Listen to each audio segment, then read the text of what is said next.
Assalamualaikum warahmatullahi wabarakatuh. Selamat pagi para netizen di mana saja Anda berada. Salam opini rakyat.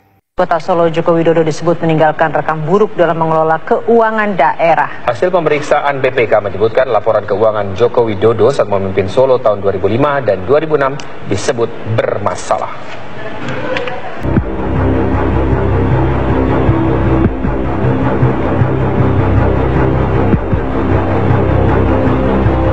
Hanya meninggalkan rekam buruk mengelola kas daerah DKI Jakarta. Jejak pembukuan Joko Widodo saat memimpin Surakarta diketahui juga bermasalah. Inilah laporan hasil pemeriksaan Badan Pemeriksa Keuangan atau BPK atas anggaran pendapatan dan belanja daerah Surakarta di masa Wali Kota Joko Widodo. Dalam laporan keuangan Kota Solo tahun anggaran 2005, terdapat lebih dari 12 pos anggaran yang dinilai BPK berpotensi merugikan daerah. Salah satu yang mencolok adalah pengadaan aset senilai 3 miliar rupiah. Joko Widodo disebut menerabas aturan. BPK menilai bekas wali kota Surakarta itu tak cermat dalam menjalankan dan mengawasi praktek pengelolaan keuangan daerah. Informasi dan laporan keuangan yang dibuat Joko Widodo pun dinilai keliru dan menyesatkan. Selain pengadaan aset 3 miliar rupiah ini, BPK juga mendapatkan adanya pajak reklame yang tak setor ke kas daerah. Penggelapan belanja tidak terduga dan jatah untuk ormas. Hingga proyek belangko kependudukan yang dilaksanakan tanpa tender. Selama Jokowi memimpin, dan mungkin saya paling banyak tahu karena ruangan saya dengan wali kota itu cuma bersebelahan, Jokowi itu kalau memimpin itu arogan. Jadi tidak semacam kayak di TV-TV kalau pakai baju kayak gitu, itu tiap hari itu pakai dasinan, pakai jajasan dan tidak mau mengakui keberhasilan staf itu, tidak mau. Jadi menganggap bahwa yang berhasil dia, tapi kalau salah staf. Itu yang terjadi, yang saya tahu itulah. Saya pikir data tambah, data kurang, itulah yang saya tahu. Kan isunya Jokowi tidak terima gaji, Jokowi apalagi itu bohong. Jokowi terima gaji, mau nyodorkan saya kok yang terima kwitansinya saya kok. Jadi Jokowi itu bohong kalau ngomong dia tidak terima gaji waktu zaman jadi wali kota. Nah itu kadang-kadang pencitraan yang di luar kan kayak yang ya kayak gitu, tapi sama sekali tidak, karena penanggung jawab anggaran daerah. Jadi yang menyodorkan itu bagian keuangan, tanda tangan, setelah bahas itu terus laporan ke saya, Pak ini Pak sudah diterima gajinya Pak Wali, sudah diterima gajinya Pak Wakil. Jadi semuanya nerima, itu bukan berarti tidak nerima. Jadi jangan sampai punya image wah Jokowi bersih, Jokowi jujur, Jokowi ya kalau saya katakan Jokowi munafik ya.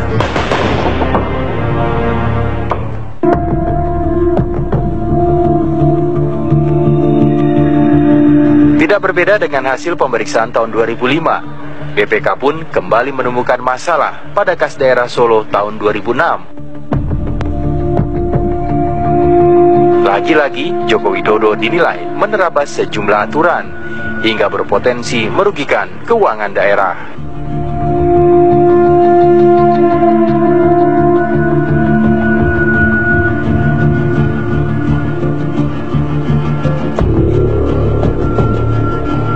Ada salah satu staf di balai kota,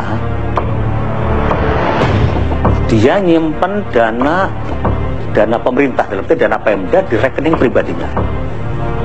Angka ini justru tahunya saya dari hasil pemeriksaan BPK. Ternyata muncul bahwa ada seorang oknum yang nyimpen dananya sejumlah 6 miliar di balai kota. Nah, waktu itu muncullah di media lokal ya, Solo Pos waktu itu, kalau salah pada Suara Merdeka. Terus waktu itu, hari itu juga saya sebagai sekretaris daerah Pak Jokowi dan Pak Rudi, wakil wali kota, jadi wali kota dan wakil wali kota. Waktu itu juga saya diminta pertimbangannya, gimana Pak terjadi begini. Langsung saya tuh jawab singkat, besok juga orang itu pecat. Sebab kalau tidak dipecat orang itu, saya dianggap itu atas perintah saya sebagai ketua tim anggaran. Tapi kalau itu tidak dilakukan sanksi, tidak diberikan hukuman, maka dianggap oleh publik bahwa itu kong kali kong antara sekretaris daerah atau wali kota. Saya waktu itu perintahkan pecat. Tapi nyatanya tidak dipecat sampai sekarang, cuma digeser. Sehingga saya itu juga ngomong waktu itu, kalau memang ini tidak dilakukan, tidak diberikan hukuman, itu berarti ini atas izin Anda. Karena saya sebagai penanggung jawab anggarannya, saya merasa didolimi sama anak buah yang kayak gitu. Nah, tapi apa yang dilakukan oleh wali kota sampai sekarang juga ternyata tidak ada hukuman, sehingga saya meyakini bahwa itu pasti atas izin wali kota. Karena mustahil seorang staf nyimpen di rekening pribadi angka sejumlah itu. Jadi itulah yang mungkin yang saya ketahui, sehingga saya sangat tidak sependapat kalau sekarang seolah bahwa Jokowi sederhana, Jokowi bersih, Jokowi jujur. Itu hitungan saya sangat naif lah. Karena nyatanya Jokowi itu banyak mengorbankan anak buahnya.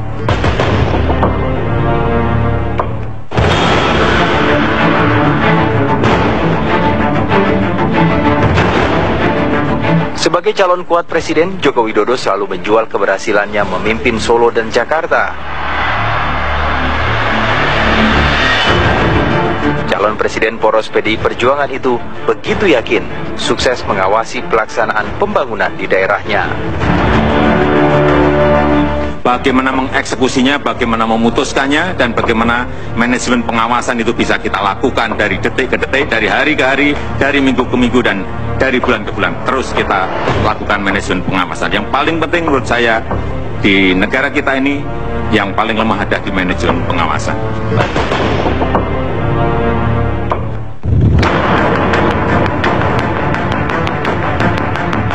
Namun, gaya menggampangkan Jokowi disebut-sebut membuatnya kerap menerobos aturan, hingga muncullah celah kerugian.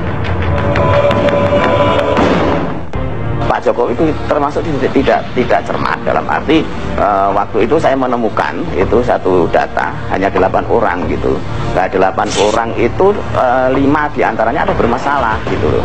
Masalahnya adalah orang yang bersangkutan bukan bertempat tinggal di situ. Kemudian pada saat saya di lapangan di tempat relokasi itu ternyata juga tidak sesuai dengan jumlah peruntukannya, yaitu mestinya satu tempat itu untuk 8 orang, 8 kapling, tetapi dijadikan 10 kapling, yang 2 kapling dijual untuk umum, kan begitu. Nah, itu sudah ditandatangani Pak Jokowi dan sudah dicap kan waktu itu. Kemudian saya bawa langsung kepada Pak Jokowi ke Loji Gandrung, ke rumah dinas, saya sampaikan, ini Pak Jokowi seperti ini, Pak Jokowi sudah tanda tangan, ya, itu gimana kan gitu.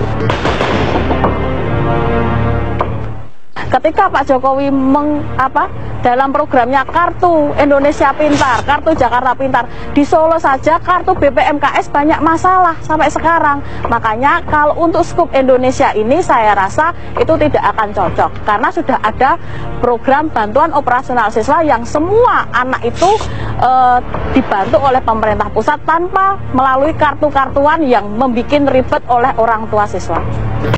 Demikian saudara, apa pendapat Anda? Silahkan ditulis di kolom komentar. Terima kasih telah menyaksikan video ini sampai selesai. Salam hormat. Wassalamualaikum warahmatullahi wabarakatuh.